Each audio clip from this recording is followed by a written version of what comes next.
lies in front of you is a 2009 Lexus IS 250 with 130,000 miles. Now, the IS was originally introduced in 1998 as the entry-level sedan in Lexus's fleet below the ES models. Now, this IS 250 specifically is part of the second generation, which was out from 2006 to 2013. Since the introduction of the IS 250 in the 1998 model year, there has been 3 generations, this one being the second one as I previously mentioned. Now, the IS 250, this one is equipped with a 2.5-liter V6 that produces 204 horsepower and is the little brother of the IS 350, which is a 3.5-liter V6 and produces a little more horsepower.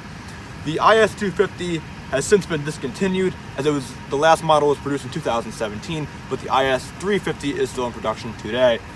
Now, in this video, I will be taking you around the IS 250, showing off its luxurious features and characteristics, and seeing where it falls in the Lexus valuation scale. Stay tuned.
Moving to the front of the 2009 Lexus IS 250, as you can see here, you have a very subtle grille opposed to the modern Lexuses. Many modern Lexus vehicles have huge grilles. If you know the Lexus LX 570, the grille is a monstrosity. This one is a more subtle look in the late 2000s opposed to the very huge grilles now. Beyond that, you have some very nice stylish LED headlights right here. You have a very nice flush but luxurious look to the IS 250. We're continuing with the exterior of the rear of the IS 250. As you can see, it is a very subtle look at the front. You have your flushed taillights right here, your all-wheel drive badge, and the little chrome lettering that boasts the IS 250. One other thing I want to point out in this vehicle as well, it has a very unique color. This is not a common color you see in many cars. It is a very light royal blue, making it stand out in a crowd, giving a bit of an odd touch for luxury. Kind of a subtle but unique look that kind of, makes it stand out in a crowd. Pretty nice though. So moving to the trunk of the IS 250 and evaluating the storage of it, it's a fairly decent sized trunk, as you can see here. It's a mid-sized sedan. It looks a little bit smaller than something like the Honda Accord or the Chevy Impala that I previously reviewed. Nonetheless, though, there's still a good amount of space here in the trunk in case you need to hold a briefcase, some luggage, some golf clubs, whatever need be in the trunk of your IS 250. Into the interior of the Lexus IS 250, as you can see, you are fitted with a very nice black leather wrapped steering wheel, and on the steering wheel itself you have your various volume controls if you want to do it from here instead of reaching over and grabbing it while you're driving down the highway. Pretty convenient if you want to use this. Beyond this, you also have your cruise control settings right here. Flick the switch down, you can coast down the highway at your selected speed. And beyond that, you have 2 metal paddle shifters in case you want to drop this puppy into sport mode and kind of have some fun with your IS 250. Pretty nice features given to you by Lexus. In case you were wondering what this display button does, as you can see here, it currently shows your average fuel range, but if you hit it, it will change whatever it displays. As you can see, hit it once, you have your average MPG, your tank average, your current MPG displayed on a kind of a bar graph, your average speed, your gear position. If you don't want it to say anything, you can do so as well. Your temperature, and then back to your range. Pretty simple, but convenient to use in case you want to see your stat line in your IS 250. So moving next to the steering wheel and the interior of the IS 250, as you can see, you have 2 blank switches right here in case, you want to get like all the bells and whistles and get a couple of features right here. And beyond this, you have like a weird kind of coin slot shaped thing. I'm assuming this is where you put coins. I'm not sure if it's big enough to hold coins, but that's what it appears to do. To the right of this, you have your interior brightness settings. If you're going down the highway late at night and you want to increase the brightness in the gauge cluster, feel free to do so. Below here, you have your gas tank and your trunk release and your hood release down here. And one other thing I want to point out on the interior of the IS250, I really like the way Lexus made the door handles in this thing. It kind of has a Z shape, as you can see right here, fitted with a chrome bar and the soft touch plastic material right here on the other side. Very nice. Moving to the center stack of the IS250, as you can see, you have your AC vents right here, and below that you have your various climate controls, your temperature for the driver, and your passenger temperature as well. As you can see, they're currently set at different temperatures at 71 and 73 degrees, in case your passenger likes it a little bit toastier on his side of the IS250. Moving below, you have your radio controls right here and your various presets if you wish to change them. You have your analog clock here, or your digital clock, and your hazards right there. And below that you have all of your more high-tech radio controls, your power, volume, your various radio options, your tuning, and your various tracks, and a CD player in case you want to throw on some old CDs and jam out in your IS250. So continuing with the center stack of the IS250, as you can see here, there's a little divot right here. Slide it out and you will see you have a little coin drawer to hold your change after you go shopping, or if you enjoy smoking, you can enjoy some cigarettes or whatever with a cigarette lighter in your IS250. Simply give it a tap and it whirs shut. How luxurious. Continuing here, as you can see, you have your heated seat controls. There are 3 different settings in case it is a very cold day as it is right now. You can turn it all the way up and you'll have some heated seats. If you get all the bells and whistles in the late 2000s IS250s, some of them will come with cooled seats. This one does not have them, but nonetheless, in case you want to know, now you know. Right here, as you can see, you have your gear shifter. If you drop this thing down to sport mode, you can either use it manually by upshifting or downshifting, or you have the various paddle shifters, as I previously mentioned. Beyond that, you have a cup holder right here, one single one. As you can see, you can use it as a change drawer as well in case you do not want to store beverages, and simply close it, and then it is shut, and giving it a sweeping look. Continuing with the center stack and the storage console of the IS250, as you can see, it is equipped with a nice leather padding that matches the interior seats. Pretty nice feature. To open it, you simply hold this little latch and pull it shut. If you want to get access into the full thing, you can simply tilt it upward. As you can see here, there is a cup holder hidden in the center stack, which is a bit weird, but in case you want to have your extra cup holder, you can put this down, push it up a little bit, and the cup holder will still be available for use. If not, you can simply open it up. You have a little more storage space, not incredibly deep, but still decent enough to hold some small miscellaneous items if you needed to in your center console of the IS250. Continuing with the interior of the IS250, fitted on both the driver and passenger side door. As you can see, there's a large storage panel with a cup holder. As you can see, you can simply fold it outward to throw in your belongings, or if you have a water bottle, just toss it in there, shut it, and then you're good to go. Pretty nice in case you want to kind of put your water bottle over to the side.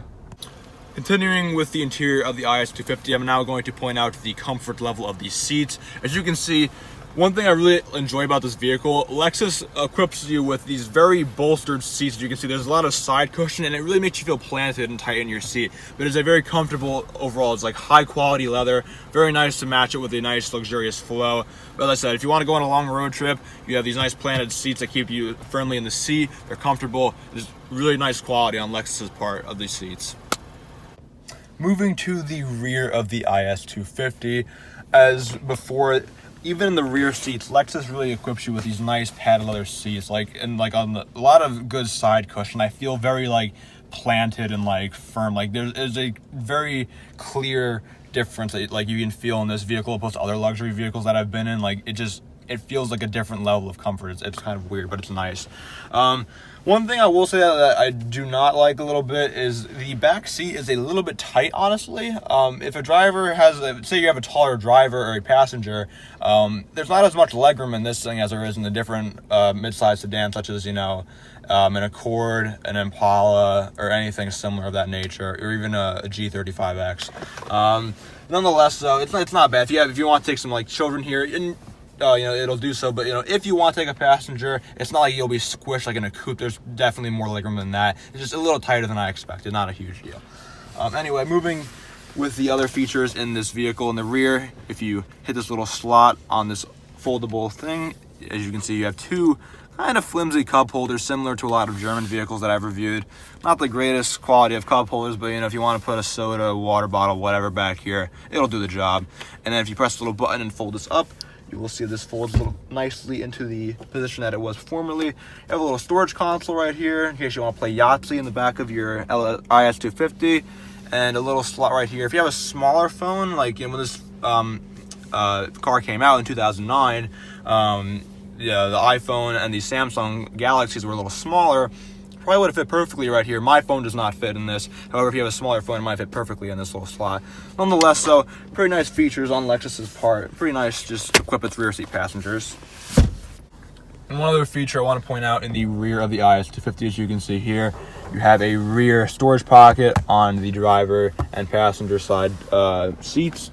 And right here, you have two AC vents for your rear seat passengers and a tiny little storage slot right here in case you want to put paper clips, something very small, it may be coins even. A very small little storage option in the rear of the IS250. Kind of weird why they even placed it here, but nonetheless, you have it at your disposal. We're getting behind the wheel of the 2009 Lexus IS250. The overall acceleration of this thing is pretty decent. It's not incredible, but it's pretty solid. It's definitely got a smooth feeling. Like Lexus really, even though this is an entry-level Lexus, it does have the very nice overall quality of a, like, you know, an expensive luxurious vehicle. One thing I will say too, as I said, the comfort on this thing is extremely good. The side seat bolstering and the leather upholstery is very nice, really high quality. The steering wheel is a very nice quality as well. It is a nice, very comfortable and smooth black leather. It's very nice.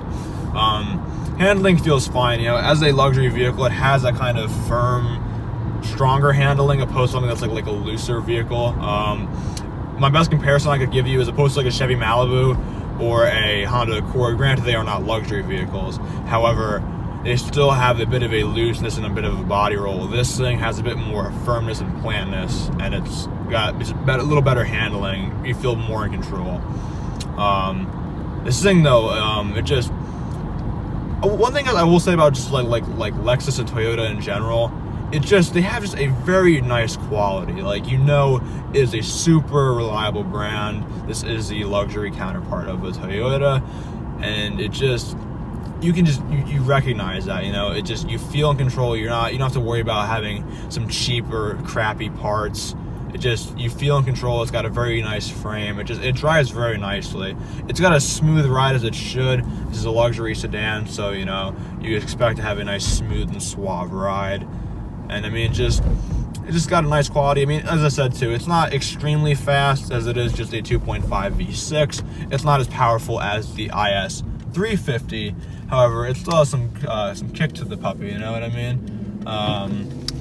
Doing a turn right here, it's got some pretty good turning radius. It's not, you know, it's not tricky. It's not as long as a big thing as like a boat like the S-Class or the Impala. You know, it's more maneuverable and kind of more agile as a mid-sized luxury sedan. And just overall though, it's nothing that's gonna, you know, blow you back or wow you incredibly. But if you just want a nice, subtle, pretty affordable and reliable luxury sedan, the IS250 is great for you. I mean, they don't make the 250 anymore, but if you're looking for something like modern, they still sell the IS350 as a great option for you to choose. And just, you know, it's a Lexus, so if you want something with the reliability of a Toyota and, you know, just a little more luxury to that, this is great for you. And one other thing I want to point out, doing a bit of a more sharper turn, the steering felt a little bit heavier, not as heavy as the 335i felt, but still pretty heavy overall, which is nice if you really want to have that nice firm handling feeling. But overall, they're just a nice riding vehicle. It's now time for the interview section, which I answer 6 generic questions one would ask when going to purchase a vehicle. Question number 1 is, do I like the IS250? And the answer is yes. This car honestly impressed me. I thought it was going to be kind of like a simple entry-level luxury sedan, and it was, but it also had some very nice features that impressed me with it over the overall driving experience, and the sheer comfort of this thing is very impressive. So yes, I do like the IS250. Question number 2 of the interview section is, what is my favorite part about the IS250? And as I said before, I really like the comfort of this thing. Like, one thing I really enjoy, I don't know if more companies start doing this, but having the side upholstery, it really enhances the comfort of this, and I really like it, so that'd have to be my favorite part about the 09 IS 250. Question number 3 of the interview section is what is my least favorite part about the IS 250. That either have to be the coin slot in the center console of this vehicle. I don't understand why you would need a coins or a cup holder in the center console of a car. It's kind of weird. I mean, why don't you just have 2 right here? Nonetheless, it's kind of an odd feature, being nitpicky, but that's probably my least favorite feature of the IS 250. Question number 4 of the interview section is what is the most outlandish feature of the IS 250? That have to be this little coin slot thing right by the steering wheel. I have never seen a car that has an open coin slot sort of like this. Just a bit of an odd touch on Lexus's part. Kind of unique, but just a little weird. Question number 5 of the interview section is the Lexus IS 250 worth its value? And I would say yes. These don't start at a horribly expensive price to begin with, let alone they will depreciate a little more than a standard sedan, as it is a luxury car still. Nonetheless, if you buy this, it will hold its value nicely, and it will last you a long time as long as you maintain it, because this underneath it is still built by Toyota, which will last you a while. So yes, I would say the IS 250 is worth its value. Question number 6 of the interview section is would I ever want/own the Lexus IS 250? And the answer is yes. If I was in the market for an entry-level luxury sedan, I would definitely consider this along with some other counterparts to this vehicle. But no, like I said, this vehicle really impressed me. I thought it was a really nice quality, and I know Lexus has great reliability, so yes, I would honestly consider this if I was in the market for this vehicle. Now that we've evaluated the 2009 Lexus IS 250's luxurious characteristics and features, it is now time to see where it falls in the limitless evaluation scale.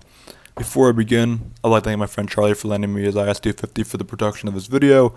Now on with the scoring. Starting with the exterior, the IS 250 is a decent looking car, but it won't blow you away, earning a 5 out of 10. Interior on the IS 250 is nice, having an appealing look, still like the exterior not breathtaking, earning a 6 out of 10. Road trip on the IS 250 is impressive, as stressed throughout the video. This is honestly one of the most comfortable vehicles I've ever driven, mainly due to the massive seat bolstering, earning 8 out of 10 for road trip. MPG on the IS 250 is decent for its size, having a combined estimated MPG of 25 miles per gallon, earning a 6 out of 10 on the MPG scale. Storage on the IS 250 is mediocre, having tight rear seats with a reasonably sized trunk, earning a 5 out of 10 for storage. Character on the IS 250 is poor. While the IS 250 is nice, it isn't necessarily eye-catching or unique, earning a 2 out of 10 for character. Wishlist on the IS 250 is reasonable, having solid features for its time, but it's getting outdated now. Beyond better tech, one could also wish for more legroom, earning a 6 out of 10 for wishlist. Handling on the IS 250 is good as expected for a luxury sedan, having a nice strong feeling and planted steering, earning a respectable 6 out of 10. Excitement on the IS 250 is also poor. As previously mentioned, these are luxurious but not head-turning, earning a 3 out of 10 for excitement. Stupidity on the IS is surprisingly poor, as the hidden center console cup holders, open coin slot, and oddly tight rear seats hurt its score, earning a 6 out of 10 for stupidity. Pricing of the IS 250 is strong as expected, as these tend to hold their value typically well due to their nice quality and great reliability. You can still end up paying in the $10,000 range for one of these, earning a 7 out of 10 for price. Engine responsiveness in the IS 250 is alright. This car has reasonable acceleration and agility. However, if you got the IS 350, it would be a bit peppier with a bigger engine, still earning a 5 out of 10 for engine responsiveness. And overall amenities on the IS 250 is fair, having a solid amount of features, yet lacking many modern tech options, earning a 6 out of 10 for overall amenities. Add that all together, you get a grand total of 71 out of 130, divided by 13 categories is 5.46. Surprisingly, the 09 IS 250 falls short to the other late 2000s entry-level luxury sedans such as the Audi A4, BMW 335i, and Infiniti G25X.